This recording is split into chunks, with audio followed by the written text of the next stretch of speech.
అభిషేకమును దయచేయండి. పరిశుద్ధాత్మ తండ్రి మీ కొరకు మాత్రమే సాక్షిగా నిలబెట్టుకునే అభిషేకము తండ్రిమైన దేవ మా సంఘములకు అంతటికి పరిశుద్ధాత్మ తండ్రి ఇస్తామని నమ్మి స్తుతిస్తున్నాం. సంఘానికి నీవు ఇచ్చిన వాగ్దానమును పెట్టుకుని ప్రభా నీ దాసు నిలబడి ఉంటుండగా తండ్రి నీ కుమారుని మరుగు చేసుకుని మాతో ఏది మాట్లాడిన ఉద్దేశించి ఉన్నావో ప్రభా మాట్లాడమని నీ సన్నిధిలో అడుగుతున్నాం. ఎందుకంటే ప్రభా తీసుకున్న తీర్మానములు ప్రభా అయ్యా ఏ ఒక్కరము కూడా తొలగిపోకుండా నీ వాక్యము చేత కదా ప్రభా మమ్మల్ని బలపరుస్తావు, నీ వాక్యము చేత కదా ప్రభా మమ్మల్ని స్థిరపరుస్తావు. నీ వాక్యము ద్వారాగానే ప్రభా మా మార్గములకనైనా వెలుగుగా ఉండడానికి నీ దీపముగా ఉండడానికి సహాయము చేయగలిగినది కనుక ప్రభా నీ చేతికైతే మమ్మల్ని అప్పచెప్పుకుంటున్నాం ప్రభా. నీ దాసుడి ద్వారా నైనా నాతోను మా అందరితోటి కూడా మాట్లాడండి, బలపరచండి. తీసుకున్న ప్రతి ఒక్క నిర్ణయము ప్రభా ఏ మాత్రము విడిచిపెట్టకుండా దాన్ని పట్టుకుని స్థిరముగా బలముగా నిలబడే అభిషేకం మీరు మాకు ఇస్తారని నీ చేతికి అప్పచెప్పుకుంటూ నీ కుమారుని మరుగు చేసుకుని దాసుడి ద్వారా మా అందరితోటి మాట్లాడమని యేసు పరిశుద్ధ దివ్యనామములో అడిగి పెట్టుకొచ్చున్నాం ప్రియ పరలోకపు తండ్రి. ఆమేన్ ఆమేన్ ఆమేన్ హల్లెలూయా. ఈ సంవత్సరములో దేవుడు మనకిచ్చినటువంటి వాగ్దానము సామెతల గ్రంథం 9వ అధ్యాయం 11వ వచనంలో ప్రభు పలికినటువంటి మాటను మరొక్కసారి మనం జాగ్రత్తగా విందాం. నా వలన నీకు దీర్ఘాయువు కలుగును, నీవు జీవించు సంవత్సరములు అధికములగును, నీవు జ్ఞానివైన ఎడల నీ జ్ఞానము నీకే లాభకరమగును, నీవు అపహసించిన ఎడల దానిని నీవే భరింపవలెను. దేవుని నామమునకే మహిమ కలుగునుగాక. దేవుని బిడ్డలారా, ప్రభు అంటున్నారు, నా వలన నీకు దీర్ఘాయువు కలుగును. దీర్ఘాయువు కలగాలి అని అంటే ఎవరి వలన సాధ్యం? దేవుని వలన మాత్రమే సాధ్యం. ఎందుకంటే నేల మంటిని తీసి తన స్వహస్తాలతో తయారు చేసి తన రూపము పెట్టి తన రూపము పెట్టబడినటువంటి ఆ యొక్క తన ఊపిరి ఊదినప్పుడు నరుడు జీవాత్మయ్యాడు, అంటే జీవించటం ప్రారంభమైంది. అంటే దీర్ఘాయువు అనేది ఎవరివ్వగలరు? దేవుడు మాత్రమే. ఎందుకంటే ఆయనే మనిషిని సృష్టించాడు. సృష్టించిన ప్రతి మనిషిలో ఆయన ఊపిరిని పోశాడు. ఆయనకు తప్ప ఇంకెవరికి సాధ్యము కాదు, ఇంకెవరికి సాధ్యం కాదు, ఆయనకు మాత్రమే సాధ్యం. నువ్వెన్ని సంవత్సరములు బ్రతకాలి అనేది ఆయనకు తెలుసు. మనుషులు తమ కంటే చిన్న పిల్లలను, తమ బిడ్డలను ఎలాగ ఆశీర్వదిస్తారంటే నిండు 100 ఏళ్ళు జీవించాలి. అవుతుందా? వాళ్ళ తృప్తి, వాళ్ళ సంతోషం. అంటే అలా దీవించకూడదని కాదు, మా బిడ్డలు అలాగా 100 ఏళ్ళు బ్రతకాలి సంతోషముతో, పాడి పంటలతో, పిల్లా పాపలతో. ఈ విధంగా మన పెద్దవాళ్ళు మనలను దీవిస్తారు, ఆశీర్వదిస్తారు. మంచిదే. దేవుని దీవెనలతో పాటు మనకంటే ముందుగా పుట్టిన పెద్దల దీవెనలు కూడా అవసరం కదా, అవసరం. కాబట్టి దేవుని బిడ్డలారా, ఇక్కడ మెయిన్గా మనము ఆలోచన చేయాలి. నిజంగా ఆయుష్నివ్వగలిగేవారు ఎవరు? దేవుడే. ఫిక్స్ చేసుకోవాలి ఇంకంతే. ఎంతమంది ఎన్ని రకాలుగా మనల్ని ఆశీర్వదించినా దేవుడు ఆశీర్వదించకపోతే ఏ మాత్రం కూడా ఆయుష్ మనకు పెరగదు. ఆయుష్ పెరగదు. కనుక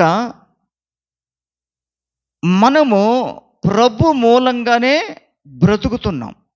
ప్రభు మూలంగానే బ్రతకాలి కూడా. ఆయనకు అనుకూలముగా, ఆయనకి ఇష్టలుగా మనం జీవిస్తూ ఉంటే నీకు ఎంత ఆయుష్నివ్వాలో ఆయనకు తెలుసు. ఎన్ని సంవత్సరములు బ్రతికించాలో ఆయనకు తెలుసు. ఇది దేవుని పట్ల భయభక్తులు కలిగినటువంటి వారికి మన పితరుల నాటి నుండి ఎన్నో ఎన్నో వాగ్దానాలు ఇవ్వబడ్డాయి. ఈ సంవత్సరములు మన సంఘానికి కూడా దేవుడు ఈ వాగ్దానాన్ని మనకిచ్చాడు. ఇటువంటి వాగ్దానాలు ఎన్నో మనం చూస్తాం. సామెతల గ్రంథము 3వ అధ్యాయము 2వ వచనములో మనం చదువుకుంటే, అవి దీర్ఘాయువును సుఖ జీవముతో గడుచు సంవత్సరములను శాంతిని నీకు కలుగచేయును. ఏమి కలుగ చేస్తాయి? ఏమి కలుగ చేస్తాయంటే పైన 1వ వచనములో చూస్తే, నా కుమారుడా, నా ఉపదేశమును మరువకము, నా ఆజ్ఞలను హృదయపూర్వకముగా అది చేస్తే దేవుడు ఇది చేస్తాడు. ఏం చేస్తాడు? దీర్ఘాయువును సుఖజీవం. దీర్ఘాయువు సుఖజీవము దేవుడిస్తాడు. గడుచు సంవత్సరములు, దీర్ఘాయువు సుఖజీవముతో గడిపే సంవత్సరాలు దేవుడు మనకు ఇస్తాడు. కనుక దేవుని బిడ్డలారా, దేవుడు మనకిది ఇవ్వాలి అని అంటే మనమేం చేయాలి? ఆయన ఉపదేశమును ఏ మాత్రము కూడా మర్చిపోకూడదట. ఈరోజు దేవుడి వాగ్దానం ఇచ్చాడంటే మనము ఎన్నడూ మర్చిపోవడానికి వీల్లేదు. ప్రభా, ఈ సంఘము ద్వారా ఈ వాగ్దానం మాకు ఇచ్చావు, ఈ వాగ్దానం మాకు అందరికీ కూడా వర్తిస్తుంది కనుక నేను నా జీవితంలో దీర్ఘాయువు పొందాలంటే సుఖ జీవనము నేను చేయాలంటే, శాంతికరమైనటువంటి బ్రతుకు నేను బ్రతకాలి అని అంటే ఏం చేయాలి? ఆయన ఉపదేశమును మర్చిపోకూడదు. దేవుడు మాట్లాడుతున్నటువంటి మాట మనం మర్చిపోవడం అనేది జరిగితే ఆటోమేటిక్గా నువ్వు ఆలోచించకపోయినా ఆయుష్ ఆటోమేటిక్గా నీకు తగ్గిపోతుంది. ఈ ఆయుష్ దేనికి సంబంధించింది అని అంటే, శరీరమునకు సంబంధించినది విషయములో ప్రభు మాట్లాడడం లేదు. శరీరమునకు సంబంధించిన ఆయుష్ గురించి దేవుడు మాట్లాడడం లేదు. మరి దేని గురించి మాట్లాడుతున్నాడంటే, నీ ఆత్మీయ జీవితం యొక్క ఆయుష్. శారీరకమైన జీవితం ఈ లోకములో ఎంతో మంది దేవునికి విరోధులు 100 సంవత్సరాలు పైగా బ్రతికారు. దేవునిని ఒప్పుకోలేని వారు, లోక సంబంధమైన మనుషులు ఎంతో మంది బ్రతికారు. మరి వాళ్ళకి ఎట్లా దొరికింది ఇంత దీర్ఘాయుష్ అంటే, ఆ ఆయుష్ శరీరమునకు సంబంధించింది. కానీ ప్రభు చెప్తున్నటువంటి ఆయుష్ దేని గురించి అంటే, మన యొక్క ఆత్మీయ జీవితం యొక్క ఆయుష్. దీనిని మనము దేవుని యొక్క ఆత్మ చేత లేక దేవుని యొక్క వాక్యము చేత మాత్రమే ఎదిగింప చేసుకోగలము.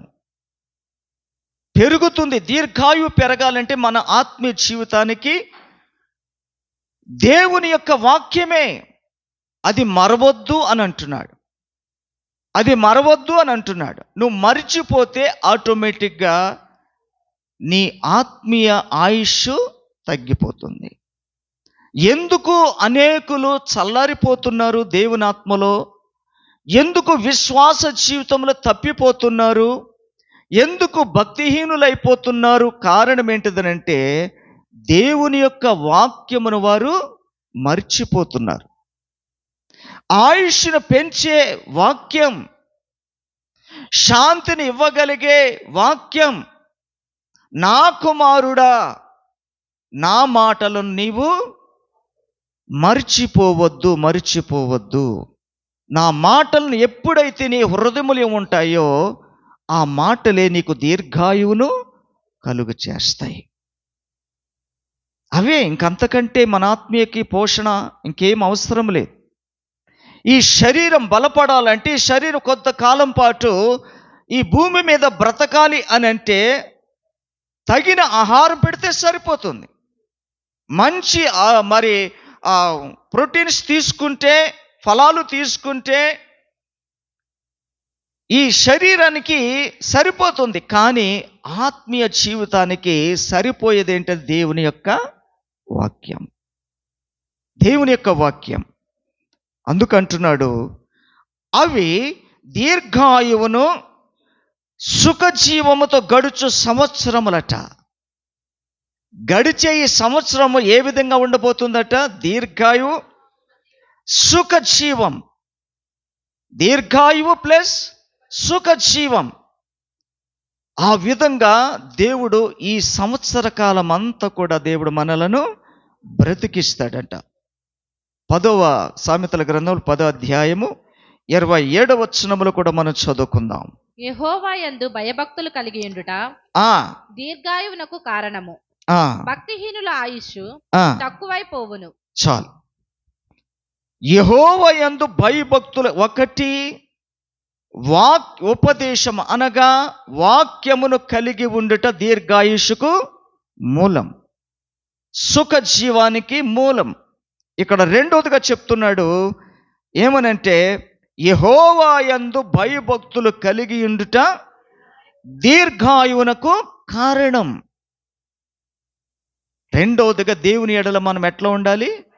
భయభక్తులు అంటే దేవుని యొక్క మాటకు విధేయత చూపించేవారుగా ఉండాలి, లోబడేవారుగా ఉండాలి. అలా ఉంటే మనకి ఏం జరుగుతుంది? దీర్ఘాయువుకు కారణమవుతుంది. భక్తిహీనుల ఆయుష్ తక్కువైపోవును. భక్తిహీనుల ఆయుష్, ఆత్మీయ సంబంధమైన ఆయుష్ తక్కువైపోతుంది. అంటే వాళ్ళు నిలబడలేని పరిస్థితి అన్నమాట. తొలగిపోయే వారి పరిస్థితి ఎలాగుంటుందంటే, వారు ఆత్మీయ ఆయుష్ అనేది తగ్గిపోవటం వలన. ఎందుకని? భయభక్తులు కలిగి ఉండవలసిన వారు భక్తిహీనులు అయిపోతున్నారు. కనుక భక్తిహీనులుగా కాక దేవుని ఎడల భయభక్తులు కలిగి ఉండాలి. ద్వితీయోపదేశ కాండము 5వ అధ్యాయం 16వ వచనములో మనం చదువుకుందాం. 5వ అధ్యాయము 16వ వచనం చదువమ్మా. నీ దేవుడైన యెహోవా నీకు అనుగ్రహించు దేశములో నీవు దీర్ఘాయుష్మంతుడివై నీకు క్షేమమగునట్లు నీ దేవుడైన యెహోవా నీకాజ్ఞాపించులాగున నీ తండ్రిని నీ తల్లిని సన్మానింపుము. రెండోదిగా, నీవు దీర్ఘాయుష్మంతుడుగా నీకు క్షేమము కలగాలి అని అంటే నీ దేవుడని యెహోవా ఆజ్ఞాపించింది ఏంటో తెలుసా? నీ తండ్రిని తల్లిని సన్మానించడం, గౌరవించటం చాలా ప్రాముఖ్యం. ఆ విధంగా ఉంటే మనకు దీర్ఘాయుష్ ప్లస్ క్షేమము కలుగుతుంది. చూడండి, సామెతలు 11:9 వచనం.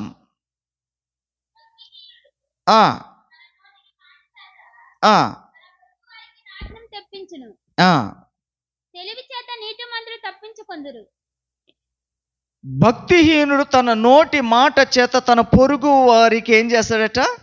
నాశనం తెప్పిస్తాడు. తెలివి చేత నీతిమంతులు తప్పించుకుంటారు. అంటే దేవుడు ఏం చేస్తాడట మనకి? భక్తిహీనులు ఏమవుతారు? తన నోటి మాట చేత పొరుగు వారికి నాశనం కలుగు చేస్తారు. కానీ తెలివి చేత లేక జ్ఞానము చేత దేవుడు మనల్ని ఏం చేస్తాడు? తప్పిస్తాడు. అంటే అపాయం నీ ప్రక్కన 1000 మంది పడినను, నీ కుడి ప్రక్కన 10,000 మంది కూలినను అపాయం నీ యొద్దకు రాదు. కారణం ఏంటిదనంటే తప్పించు దేవుడుగా ఉన్నాడు. దేవునికి మహిమ కలుగును గాక. 21వ వచనం కూడా మనం చదువుకుందాం. నిశ్చయముగా భక్తిహీనులకు ఏం తప్పదు? శిక్ష తప్పదు. నీతిమంతుల సంతానము విడిపింపబడును. దేవునికి మహిమ కలుగును గాక. భక్తిహీనులకు శిక్ష తప్పదు, నీతిమంతులను దేవుడు ఏం చేస్తాడట? వారి సంతానాన్ని, వారి బిడ్డలను, వారి కలిగి ఉన్నటువంటి ఆస్తిని, ఆశీర్వాదాన్ని, ఐశ్వర్యాన్ని దేవుడు కాపాడుతాడు. దేవునికి మహిమ కలుగును గాక. ఆమేన్, హల్లెలూయా. చూడండి, ఫిలిప్పీయులకు రాసిన పత్రిక 1వ అధ్యాయము 21 నుండి 24 వరకు మనం చదువుకుందాం. నా మట్టుకైతే బ్రతుకుట క్రీస్తే, చావైతే లాభము. అయినను శరీరముతో నేను జీవించుటయే నాకున్న పనికి ఫలసాధకమైన ఎడల నేనేమి కోరుకుందునో నాకు తోచలేదు. ఈ రెండిటి మధ్యను ఇరుకునబడి ఉన్నాను. నేను వెడలిపోయి క్రీస్తుతో కూడా ఉండవలనని నాకు ఆశ ఉన్నది. అది నాకు మరీ మేలు. అయినను నేను శరీరమునందు నిలిచి ఉండుట మిమ్మును బట్టి మరి అవసరమై ఉన్నది. చాలు. మిమ్మును బట్టి, శరీరమునందు నిలిచి ఉండుట మిమ్మును బట్టి మరీ అవసరమై ఉన్నది. ఎందుకు అవసరమైనది? ఎందుకు కోరుకుంటున్నాడు? దేవుని బిడ్డ, దేవుడు అప్పగించిన పనిని సంపూర్తి చేయు క్రమములో ఈ లోకములో ఉన్న వాటిని ఎలాగనుకున్నాడట? నష్టముగా ఎంచుకున్నాడు. కాబట్టి నేను క్రీస్తు కొరకు బ్రతకటం నాకు లాభం అంటున్నాడు ఆయన. క్రీస్తు కొరకు బ్రతకటం నాకు లాభము అంటూ, అయినను శరీరముతో నేను జీవించుటయే నాకున్న పనికి ఫలసాధకమైన ఎడల నేనేమి కోరుకుందునో నాకు తోచలేదు అని అంటున్నాడు. దేవుని బిడ్డలారా, అంటే ఈ శరీరము ఎందుకొరకు జీవించాలి అని అనుకుంటున్నాడంటే దేవుని పని కొరకు మాత్రమే తప్ప తన స్వార్థం కొరకు కాదు. ఈ లోకంలో ఇంకేదో సంపాదించాలని, ఈ లోకంలో ఇంకేదో దోచుకోవాలని, మోసం చేయాలని, ఇంకేదో గొప్పవాడిని అయిపోవాలని ఉద్దేశంతో కాక ప్రభువు కొరకే జీవించాలి. అందుకొరకే ఈ శరీరం నాకు కావాలి అని అంటున్నాడు. ఈ శరీరం ఎందుకు కావాలి అని అంటే, ఈ శరీరం ఉంటేనే దేవుని యొక్క ఆత్మ నివసించటానికి ఆధారం అవుతుంది. ఒకవేళ ఈ శరీరం ఎక్కువ కాలం బ్రతకాలి అని నువ్వు కోరుకుంటే అది ప్రభు కొరకే నువ్వు బ్రతకాలని నువ్వు కోరుకోవాలి. కారణం ఏంటిదంటే, నీ శరీరం ఆరోగ్యకరంగా ఉంటే నీ ఆత్మ ఆరోగ్యకరంగా జీవించటానికి సహాయపడుతుంది. మన యొక్క జీవితంలో ఉన్నటువంటి ఈ యొక్క ఆత్మ అనే జీవము ఈ శరీరముకి ఎలాగున్నదంటే ఒక గుడారముగా ఉంది. ఈ శరీరము ఒక గుడారముగా ఉంది. కాబట్టి ఈ శరీరము ఆరోగ్యకరంగా ఉండాలంటే, ఈ శరీరము పురుకొలుపుతున్నట్టుగా, పాపము చేయించటానికి పరుగులు పెట్టిస్తున్నట్టుగా మనము పరుగులెత్తకూడదు. ఈ శరీరం పాపము చేస్తే మనలో ఉన్నటువంటి ఆత్మకు భంగం కలుగుతుంది, దుఃఖపడుతుంది, శిక్ష పడుతుంది, నరకాగ్ని పాలైపోతుంది. కనుక ఆత్మ ఆరోగ్యకరంగా నివసించాలంటే పైన గుడారముగా కనబడుతున్నటువంటి ఈ యొక్క శరీరము అవసరం. ఇప్పట్లో మనము వరి విత్తుతుంటాం కదా. వరి విత్తాలి అని అంటే, వరి నాటాలి అని అంటే దానికంటే ముందుగా ఏ గింజలు చల్లాలి? ఒడ్లు. ఒడ్లు అంటే దానికి పైన ఏముండాలి? పొట్టు ఉండాలి. పొట్టు లేకపోతే అది మొలకెత్తటం సాధ్యము కాదు. మీరు ఒట్టి బియ్యం చల్లండి, మొలకలు వస్తాయేమో? మొలకలు వస్తాయా? రావు. దానికి ఏం కావాలి? పైన కవర్ కావాలి. దానికి కాపాడేది కావాలి. అలాగే మన శరీరము కూడా మన ఆత్మను కాపాడడానికి, కప్పిపుచ్చటానికి దేవుని బిడ్డలారా ఈ పై గుడారము కూడా అది శక్తివంతంగా ఉండాలి, ఆరోగ్యకరంగా ఉండాలి. అప్పుడే మనలో ఉన్నటువంటి ఆత్మ, జీవ ఆత్మ అనేది ఆరోగ్యకరంగా ఉంటుంది. కనుక దేవుడిచ్చినటువంటి ఈ యొక్క వాగ్దానం, నా వలన నీకు దీర్ఘాయువు కలుగును, నీవు జీవించు సంవత్సరములు అధికములగును. దీర్ఘాయువు కలుగుతుంది. అంతేకాదు, నీవు జీవించే సంవత్సరాలు ఏవోతాయట? అధికముల, రెట్టింపు రెట్టింపు రెట్టింపు. అన్ని విషయాల్లో కూడా మీరు ఎదుగుతూ ఉంటారు. కాబట్టి మనము రెట్టింపు అంటే కేవలం డబ్బు విషయంలో, లోక సంబంధమైన విషయంలో మాత్రమే మనం ఆలోచన చేయొద్దు. ఆత్మీయ జీవితంలో మనము రెట్టింపు ఎదుగుదల పొందుకోవడానికి ప్రభు దగ్గర మనము వాక్య ధ్యానము చేయాలి, వాక్యాలు వినాలి. ఆ మాటలు ప్రకారంగా మనము జీవించాలంటే భయభక్తులు నిలపాలి. అప్పుడే దీర్ఘాయువు, ఆయుష్, సుఖజీవము, శాంతి, సమాధానము ఇవన్నీ కూడా సమృద్ధిగా మన వెంట వస్తాయి. ఇటు వాక్యం దేవుడు దీవించి ఆశీర్వదించునుగాక. ఆమేన్. ప్రార్థన చేసుకుందాం.